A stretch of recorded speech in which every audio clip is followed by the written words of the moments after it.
This is Abia COVID-19 update. Abia COVID-19 update.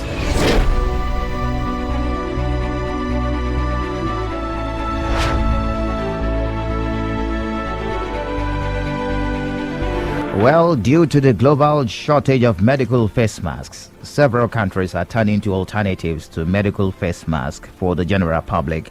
A cloth face mask made out of everyday fabric can act as a barrier to respiratory droplets but cannot completely protect you from COVID-19. To protect yourself and loved ones from COVID-19, cloth masks, face masks must be worn in combination with avoiding large gatherings, physical distancing by maintaining a distance of 2 meters between yourself and others, regular hand washing with soap under running water, and frequent cleaning of surfaces with soap and water or disinfectants. Cloth face masks are convenient substitutes to medical face masks for current global situation, but they should not be worn by individuals who are at high risk for complications due to COVID-19, and those that are advised to wear face mask, I mean the medical face mask, and not the cloth face mask now, are the healthcare workers and those caring for the ill, those experiencing respiratory symptoms like coughing and sneezing, and the elderly and those with chronic medical conditions. Now you have an idea of which face mask you should make use of at a particular point in time. Welcome to the program. This is Abia State COVID-19 update, the 4th edition for the week. My name is Michael Oni. On this program, we highlight daily reports of the Interministerial Committee on the Control of COVID-19, as well as Abia State Governor Dr. Okeze Victor Ipazu's efforts in ensuring that the state is safe from the virus. It is running simultaneously every weekday from Mondays through Fridays on several radio stations in the state, live on BCA 88.1 FM, Flow 94.9 FM, Vision Africa Radio 104.1 FM, all in Umuahia, the capital of the state. We're also live on Buzz 89.7 FM and Real 99.1 FM, both in Aba, the commercial capital of the state. We're also streaming live on www.flow949fm.com if you're on the go. So globally, let me bring you up to date. As of 7:30 a.m. today, 7th of May, the novel coronavirus has killed at least 265,112 people since the outbreak first emerged in China last December. More than 3,821,386 cases were registered in 212 countries and territories, and of these, at least 1.3 million people are now considered recovered. The United States has the highest number of total deaths with 74,809 out of 1.2 million cases, and at least 212,000 have been declared recovered. Britain now has the second highest toll with 30,076 deaths from 201,101 cases. Nigeria's COVID-19 cases yesterday exceeded 3,000. That's 195 new infections were announced by the Nigeria Center for Disease Control, and this brings the total number of confirmed cases in the country to 3,145. 195 new cases were reported in 13 states. All the reported states already have at least one case of the virus, and yesterday, the 6th of May, marked 100 days since the index case of coronavirus was reported in this country. 34 states and the Federal Capital Territory have recorded at least one case of this disease, and till date, 3,145 cases have been confirmed, 534 cases have been discharged, and 103 deaths have been recorded in 34 states and the Federal Capital Territory. Well, in Abia State, we have 2 confirmed cases, with 1 active case, as one of the 2 confirmed cases have been medically managed and discharged. And yesterday, Nigerian Breweries PLC made a donation of 20 million naira and other relief materials as support to the Abia State government in the fight against the COVID-19 pandemic. The donation was received by the Secretary to the State Government and the Chairman of the COVID-19 Interministerial Committee, Barrister Chris Ezem, on behalf of the government. Today, on Abia State COVID-19 update, we want to look at some legislative intervention in the battle against COVID-19 in Abia State. Member representing Ikwa North State constituency and the chairman, Abia State House of Assembly Committee on Health, Honorable Stanley Unwabisi, is our guest this morning. Glad to have you join us, Honorable. Thank you for having me. Okay, great. Beyond individual palliatives, is there any legislation to support some of the policies and actions of the executive in this war? Yes, of course. Before we go into that, I think I need to bring you up to speed with what we have done as the 7th House, Abia State House of Assembly. Okay, please do. This House of Assembly, heavily led by our Speaker, Right Honorable Engineer Ainam Oji, has always been proactive and responsive to all his activities and duties. Just when the pandemic broke out, what the House did was to have an interaction with our Commissioner for Health. Okay. And we wanted to know the state's preparedness, for the impending pandemic, because it was already clear that this thing was already moving from country to country, and we were expecting it even in Nigeria. So what did you find out? Well, we identified a couple of key points, and we had that interaction. First, we discussed with him about awareness and advocacy, because it was important that the whole of Abians will recognize and understand what this virus is all about and how to be able to prevent it and prevent themselves. We also looked at our medical facilities and health management. We wanted to know if our isolation centers were ready. We wanted to know if our staff, medical staff, have been trained and waiting and preparing for this virus when it eventually hits Abia. Then we also discussed about border management, traffic control, and all that. So we had a good interactive section with him, and he was able to explain to us the state's preparedness for the impending pandemic. And it was a fruitful one, and we also gave him a lot of advice from the legislative angle. Those things we did even way before we had any case in Nigeria. Okay. So I'm talking about the legislation now to support some of the policies and the actions. Have you been able to come up with maybe any bill passed into law to support the fight against this pandemic in Abia State? Yes, of course. As we speak, we're actually working on the Infectious Disease Control and Prevention Bill. Like you know, the House of Assembly had to quickly go on a recess because of the impending pandemic. We had to shut down. So we haven't been in session since this pandemic started. But the bill is already in motion, and as soon as we reconvene, it will be among the first things we're going to pass. But luckily, and interestingly so, the governor, in his wisdom, has already signed into law through the executive bill this particular law, and is operational in the state. So once we come back, we will sit down as a legislature, give legislative backing, and pass it as a law from the State House of Assembly. Would you say that some of the issues with our health systems are as a result of insufficient legislation, poor capital votes, or lack of implementation? I think our major problem is not legislation. Okay. If you look around, you'll find out that most things have been legislated upon. Our challenge as individuals, as Nigerians, it will always be in the area of implementation. If we can get implementation right, then we are almost halfway towards achieving our objectives. Interesting. So we have had the ESCO members make donation to the cause of this pandemic in Nigeria. I mean, your colleagues at the federal level foregoing some months' allowances, but we are yet to hear from Abia State House of Assembly in this regard. Well, the Abia State House of Assembly, the members of the House of Assembly have done a lot. In fact, I'm even impressed with the way members have rallied around their constituents to ensure that they provide palliatives to them. Members that I know, practically all members in the House of Assembly, have donated to their constituents a lot of food items, face masks, buckets, and all that to them. Now, once we reconvene, we will sit and we will now take it further.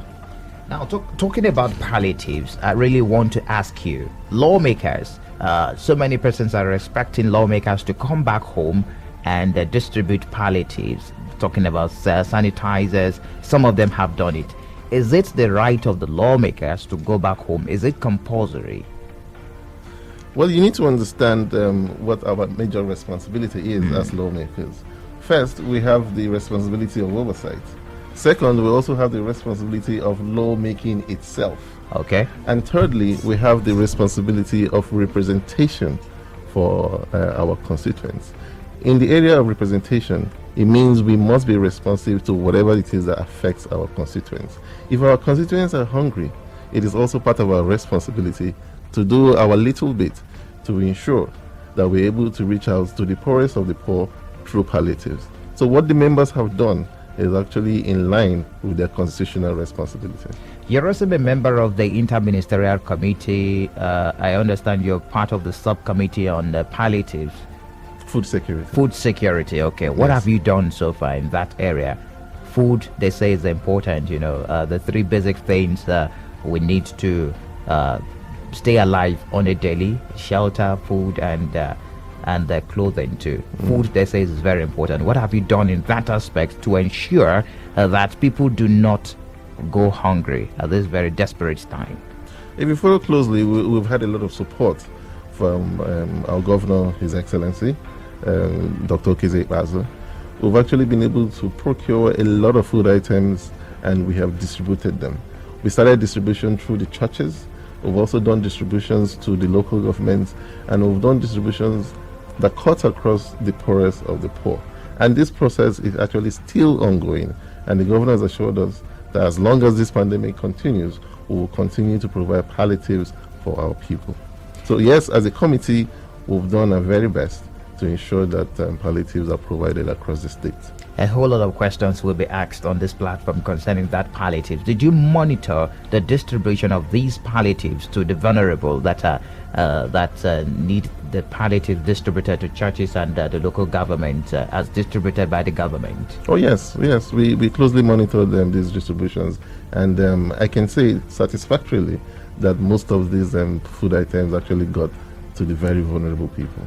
All right, it is Abia State COVID-19 update, the fourth edition for the week, and it is live on BCA 88.1 FM, Flow 94.9 FM, Vision Africa Radio 104.1 FM, Buzz 89.7 FM, and Real 99.1 FM. It's a program that runs on a daily, Mondays through Fridays, on several radio stations as I read them out. And of course, we do have with us here this morning on the program the member representing Ikwa North State constituency and the chairman Abia State House of Assembly Committee on Health, Honorable Stanley Unwabisi. He is also a member of the subcommittee, Interministerial Committee on COVID-19, the subcommittee on food security, and of course he has said so much this morning. But we will go for a break now. When we return, we open the phone lines. Of course, you have so many questions concerning legislation as far as the fight against this pandemic ravaging the world is concerned. Stay tuned. This is Abia COVID-19 update. Abia COVID-19 update.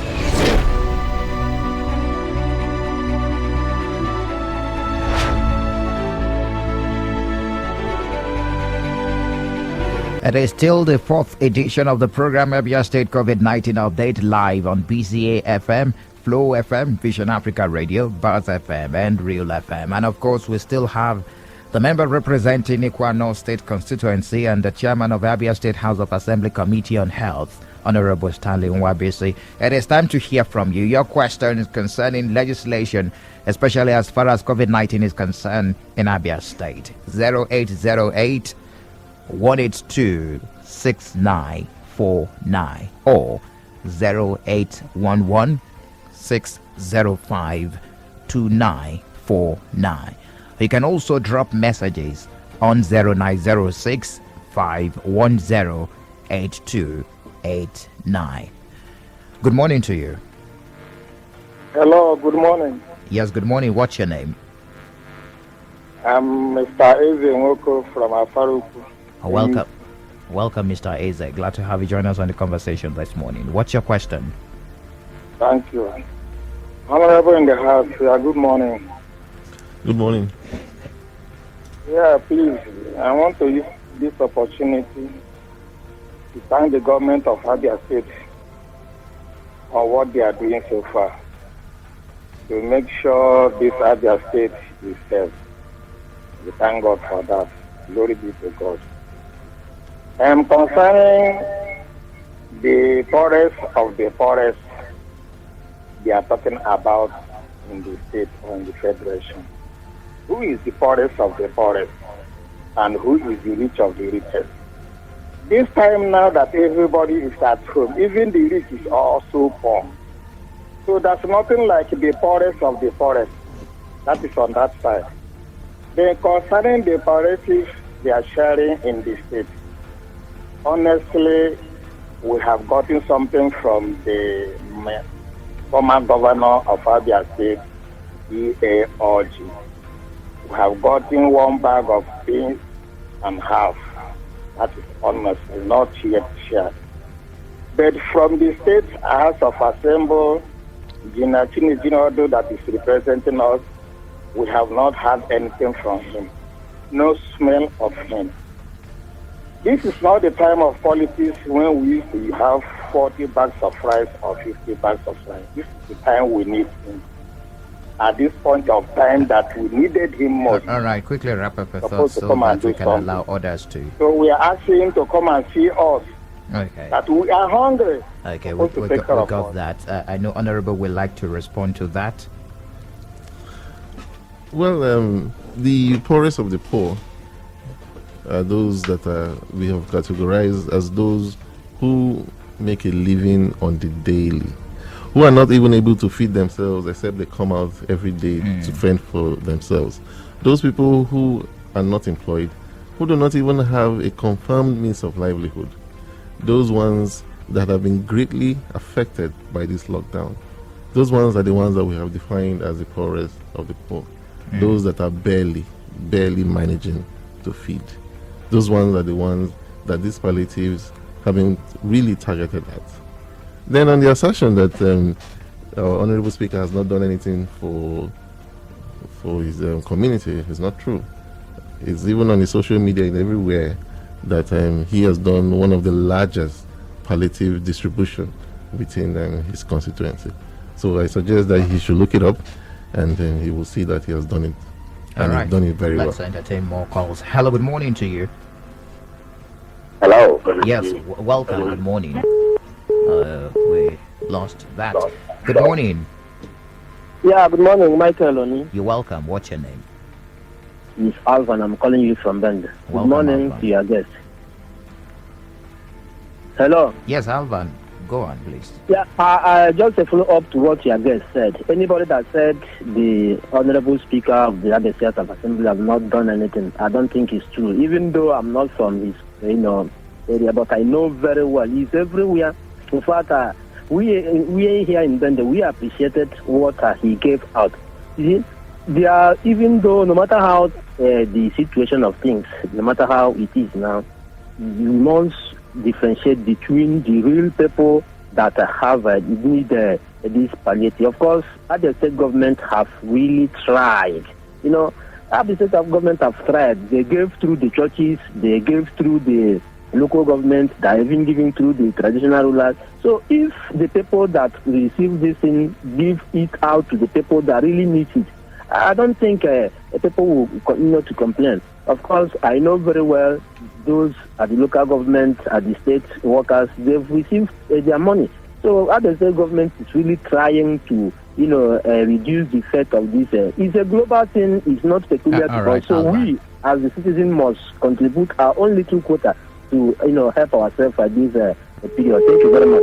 Okay, thank you very much. 0808-182-6949 or 0811-605-2949. Hello, good morning to you.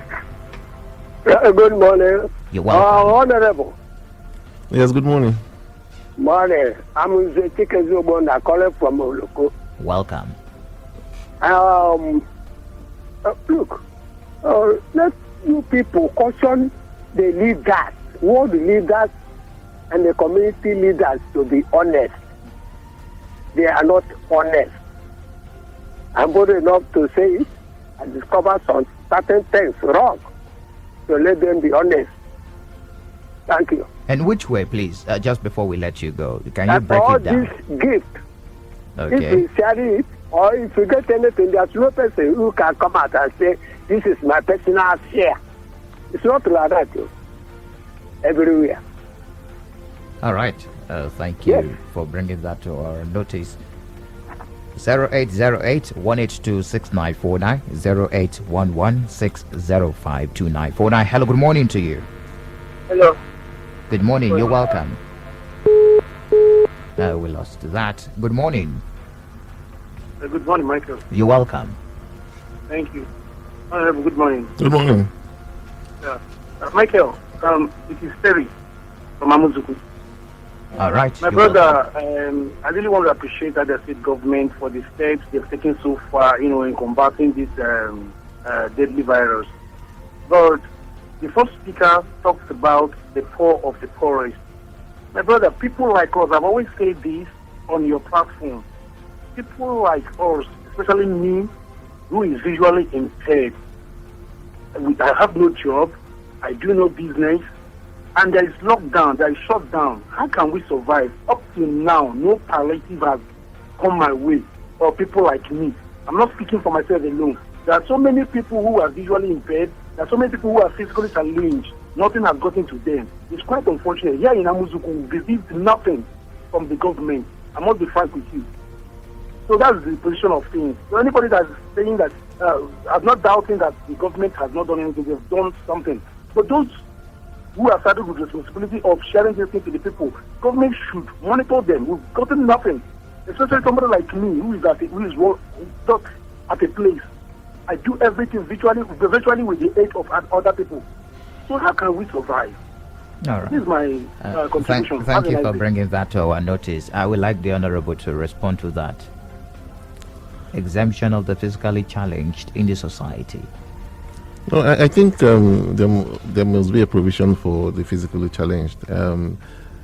He has brought it up now, and it's something I will also take up with the committee as I live here, so that we can begin to accommodate the physically challenged. I also know that they have some sort of an association of the disabled, so we will get in touch with them. We'll try to reach them through the leaders of their associations, and Okay. I'm sure something will get to them pretty soon. Okay, Eva from Abbas says you monitor the distribution of palliatives. Please specify. And he's also claiming that some of the palliatives were meant for PDP members. Well, the truth is, the governor was very specific when he was giving the directive on how these palliatives were going to be shared. We were very careful not to make it a partisan agenda. And that was why the first set of palliatives in its distribution was distributed across religious lines.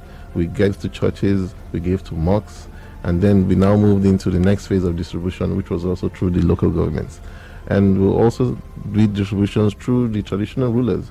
And in doing that, we contacted community women leaders, the community youth leaders, community village heads, and it was irrespective of their party affiliations. Okay. So I do not think that assertion that it was for PDP.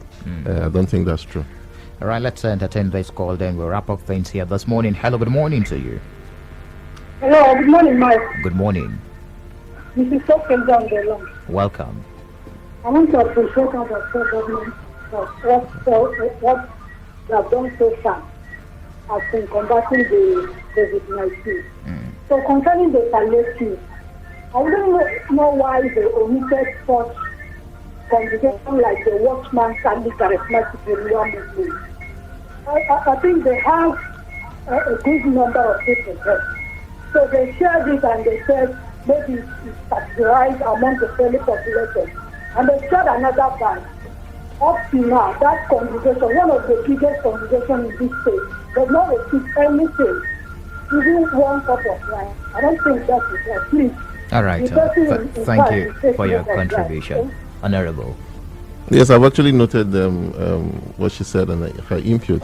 We will ensure that they are captured in the next batch of palliatives that we're going to share, because we actually categorize the churches into different batches. Okay. And we've done a couple of batches already.